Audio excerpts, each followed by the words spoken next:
Good morning. Today on Spotlight, a look inside the 75th anniversary and the community impact of Michigan's largest corporate law firm. How is Honigman's original mission fulfilling its promise today? We'll find out from David Foltyn, the firm's chairman and CEO. And later on our Sunday morning program, Anthony White, the artistic director for the Detroit Youth Concert Choir, will stop by to give us an update on their successful agenda that seems to get bigger every year. It's Sunday, October the 29th. I'm Chuck Stokes, and this is Spotlight.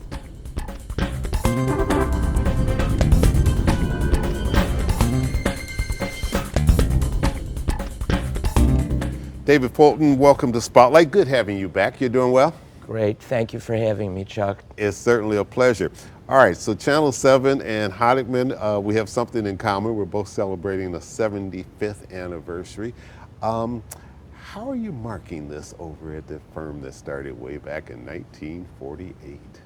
Well, we, as we did our 60th, when we donated $60,000, for starters, we've donated $75,000 to causes in our various markets. For us, it's a great time of celebration, but as you know, it's a great time of need in the community, and we thought that being the community firm that we are, giving to the community would be a great way to market. We'll have a big lunch, a virtual lunch in all of our offices in about a week or two. All right, sounds great. When Jason Honigman and Milton Miller started that firm way back when, what was their vision? So the history of our firm and the vision is very timely right now. Honigman came to the United States when he was a little boy, didn't speak English, came from Russia. At age 20 or 21, he was the top student at University of Michigan Law School. At the time, lawyers who were Jewish could not get jobs in major firms, so he had to start a firm. Jack Miller was brought to him, also from Michigan. Jack kept the letter that the dean wrote to Honigman telling him what a gem Jack was, but Jack couldn't get a job in any of the silk stocking firms. And so the original vision was to create a great law firm. Honigman may be the best lawyer who ever practiced in Michigan. In '48, when Alan E. Schwartz joined, Alan had the vision to build a sophisticated major law firm. Alan was top of his class at Harvard. He'd played football at Michigan. He was patrician, handsome, married to a very wealthy woman from the Jewish community, and it was his vision to build the firm that we have now. Right, and did pretty well. You're Michigan's largest law firm. You have over 600 professionals, over 300 some odd lawyers. You took over the reins as chairman and CEO in 2008, I believe. You've grown quite a bit since that time. We have, and it was interesting. We made a move in 2008. You'll recall that 2008 was really an existential time in Michigan, the auto companies. Dark days, yeah. We decided at the time to double down on Detroit and Michigan. We felt that the world only ends once. We had great financial strength, and so we doubled down. We started hiring lawyers with business, we started growing, and the growth really came from focusing on Michigan and Detroit in particular. You're spread out throughout the state of Michigan, east to west. You're also in Chicago, Washington, D.C. You recently opened up an office in Israel, yes. Correct? What's the future growth? If you're looking at crystal ball, where do you want to get to? Well, we know we need to grow. Businesses need to grow, but we need to grow sensibly. We're focusing on a strategic plan right now. We continue to believe that strong businesses thrive in uncertain times. This is clearly an uncertain time. No question. We're hoping to invest in more lawyers. Obviously, we focus on the markets we're in now because we're already invested. But we'll go where the talent is. We'll go where we have to go to find the talent that we need. As you look back, certainly we don't have time to talk about all 75 years, but what would be those 3 or 4 real highlights that you look back that Honigman was involved in? Well, I would say that the clearest and the one I'm most proud of we've always been very, very active in the community, as you know. Correct. Alan Schwartz, David Page, the Detroit Riverfront Conservancy was David Page's, among others, baby. Alan E. was a great citizen. I remember when I joined the firm, there was a magazine article, the original monthly Detroit, it was called The Power Brokers was the cover story. And it was about this growing Jewish law firm of about 60 lawyers. And the reporter thought she was onto something because the Democratic and Republican headquarters were both 2290 First National Building. Alan was the Republican finance chair, and Avron Cohn, his dear friend, was the Democratic finance chair. I'm not sure that could happen these days in these partisan times. I don't think so, but I will say, Chuck, I think my proudest moment was during the bankruptcy of our representation of the DIA. My dear friend and partner, Alan Schwartz, vice chair of the law firm, no relation to the other Alan, led a team that really saved the museum. It belonged to the city. The creditors wanted to sell the art. The firm came up with a remarkably creative solution that the art belonged to the public in a trust. There were political, legal, other avenues that we pursued, and ultimately the grand bargain came around and the museum was saved. And I remember the party, my proudest moment, when they had the party, the grand opening, reopening party, they thanked the law firm. Gene Gargaro, the chair of the DIA, personally thanked the law firm. And so among many, many proud moments, Chuck, in the history, I would say that's my shining moment. All right, not a bad one to have. We're going to take a little break. We come back. I want you to talk a little bit about the Riverfront and how that has changed and what that has meant or is meaning to the city of Detroit. We'll be right back with David Foltyn right after this.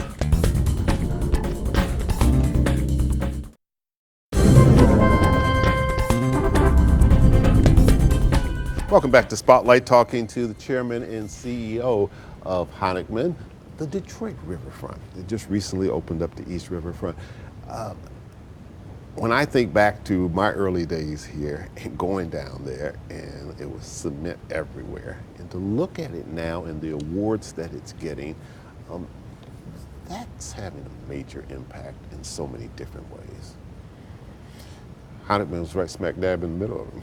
We are. I remember, I grew up here, and I remember when I started my career in 1980, as you said, there was no riverfront. We had the Rensen sitting on the river. Frankly, there was no downtown. We didn't have the campus marshes.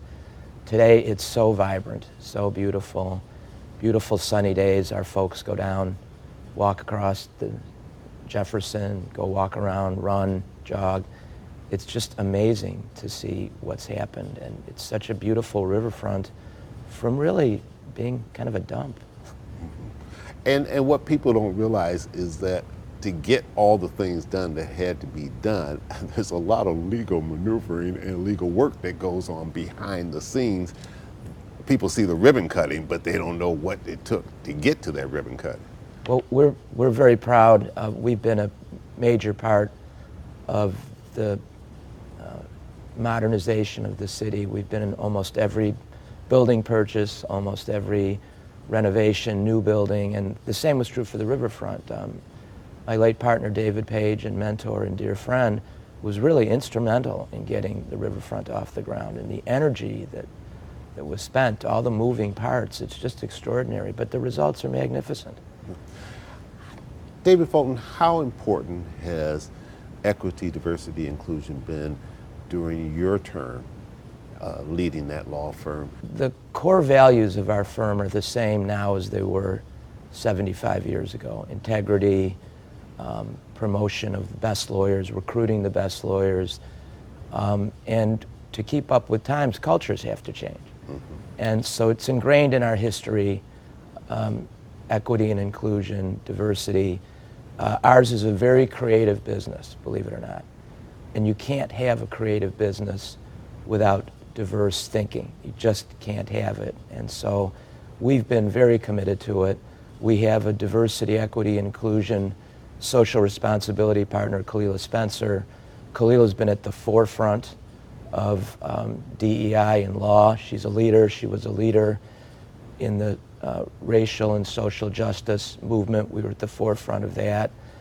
We just hired a former colleague of ours who runs a very large group, attorney development group, that was actually created because minority lawyers, diverse lawyers, were not succeeding at the firm. And her group, we created core competencies by every 2 years. Every lawyer knows every 2 years where she needs to go, how she's done.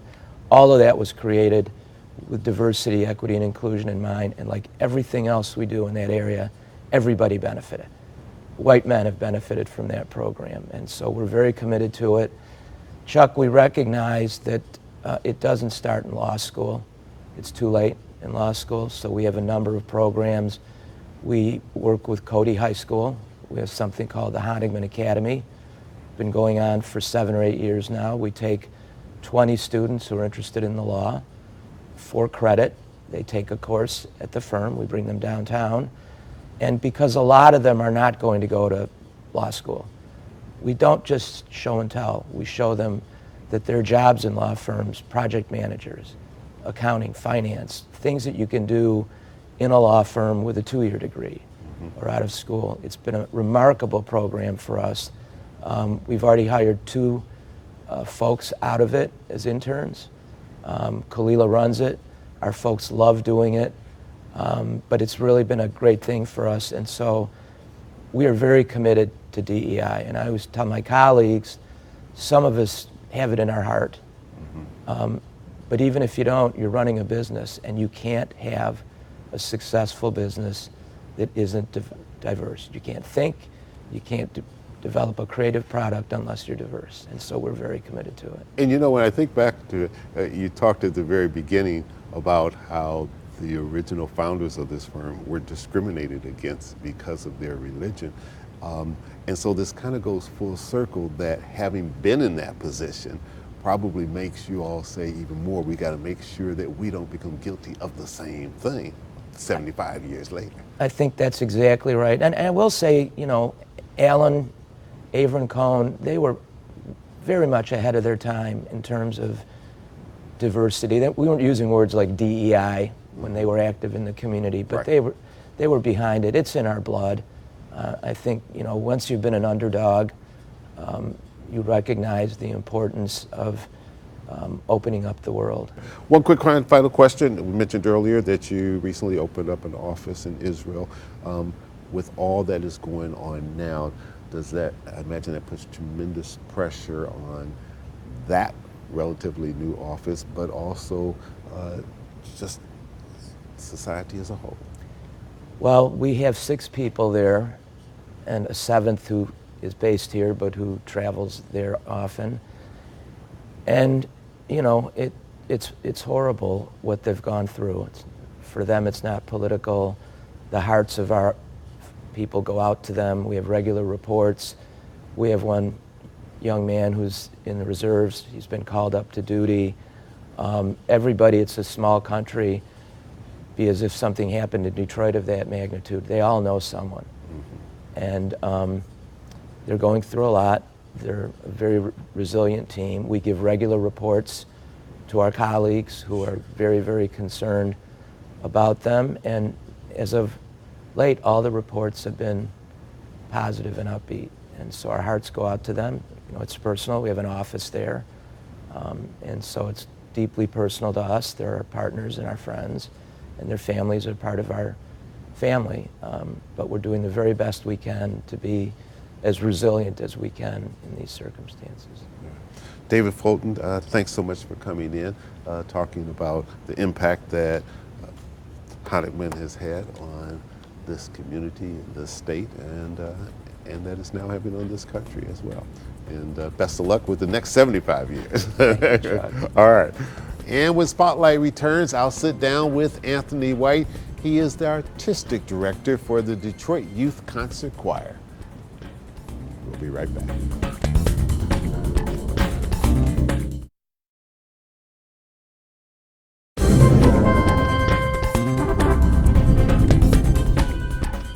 And welcome back to Spotlight. Joining me now is the artistic director for the Detroit Youth Concert Choir, Anthony White.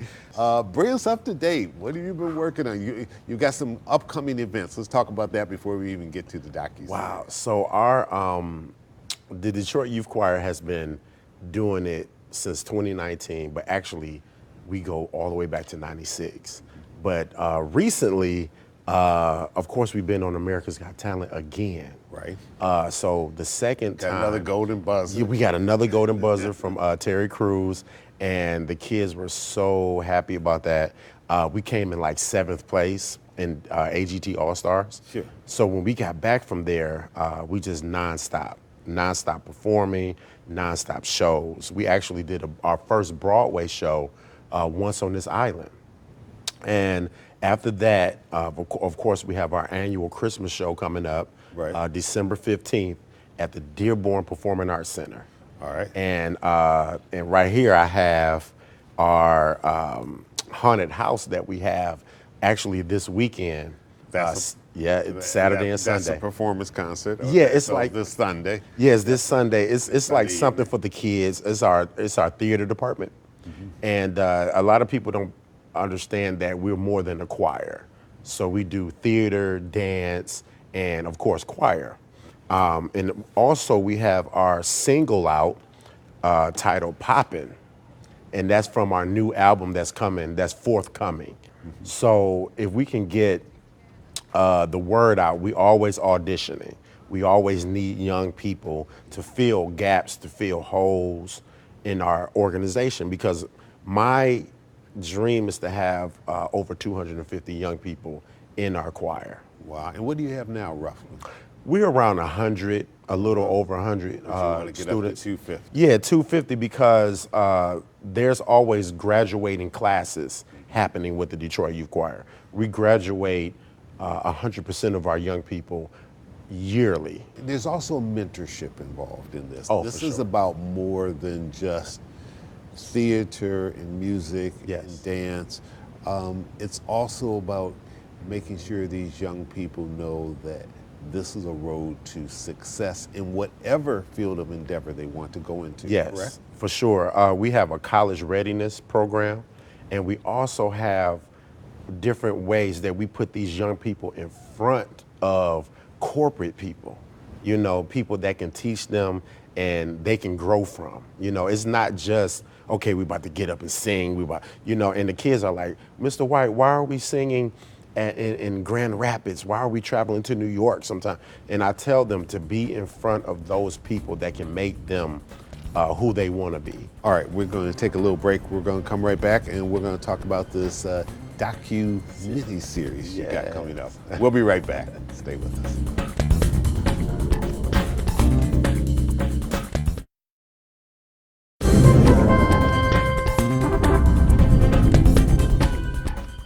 Anthony White, Artistic Director of the Detroit Youth Concert Choir. Tell us about this docu-series you got coming up. The docu-series. Because the last time you were here, you were talking about it, but it was just at the beginning stages of it. It was at the beginning stages, and now it's finished. It's a finished product. The docu-series is pretty much a tale all about the life of the Detroit Youth Choir and what goes on behind the scenes. And the production team behind it was remarkable. We also had Blumhouse and Imagine Productions behind the docuseries, and Disney Plus just, is just the platform that we're doing it on. Okay. But it's going to be amazing. We saw the first episode. You did? Oh man! And how many series are there? It's going to be 6 episodes. Yeah, 6 episodes. Yes. And when does it start? Do we know? They told me February. So we're going to just say February is going to drop. And they followed you for 2 years? Yeah. Personal life as well as kind of just the choir, or what was it, a mix of a little bit of everything? They did a mixture of everything. They actually went into the young people's homes, and found out about their stories, because our youth have backstories, and they wanted to go inside their living rooms. I remember they followed me to my father's rehab facility, and they got a couple of shots there because my father was in rehab. Of course, he's out now, but they followed me there. They followed me home. They followed us to New York, and I don't want to give away the big climax. No, don't give away everything. Yeah, but I mean, it was amazing, and I just want these kids to be known for something. You've got something in the works for the Aretha Theater in downtown Detroit for next year. Can you share a little bit about that? Or Yes. So at the end of every DYC season, we do a big show. Like last year, we did Once on This Island. This year, we want to do a show titled This Is Our Moment Live. And that's going to kind of cover the story of the Detroit Youth Choir told by our primetime choir. And primetime, of course, is the top choir in our organization. okay, because of multiple choirs. Yes, we have Limelight and we have Center Stage, but primetime will tell this story. And hopefully we can incorporate the other two choirs in that, you know, in the storytelling mode of the show. And the Aretha is very excited to have us there. And this will be our first time performing at the Aretha. You aim high. I was on your website recently and I saw Super Bowl Super Bowl petition. Yeah. So you're trying to get people to click on to convince the NFL that the Detroit Youth Concert Choir should be performing at the upcoming Super Bowl or just any Super Bowl? Well, upcoming, future, I just got word Usher is doing the Super Bowl, but hopefully he can have us as a background choir. That'll be sweet, you know. But this will be another experience to give our young people. And Detroit.